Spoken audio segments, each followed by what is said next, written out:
Balut Duck Egg Challenge, an episode of series, The Top 10 Foods to Try in the Philippines.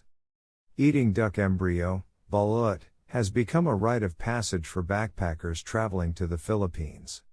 Many backpacker joints in Manila make balut eating part of its introduction to Filipino drinking culture. But what is balut, exactly?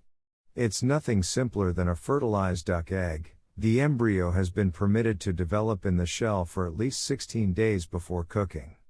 Ask the balut seller for balut no older than 18 days for tastiest results. The embryo is so soft and fluffy at 18 days, and when you suck it, it's gone in a second. Manila cultural expert Ivan Manday tells us. And it doesn't come to us with eyes. For more on the whys and wherefores of this super exotic taste experience, read our primer on how to eat balut in the Philippines.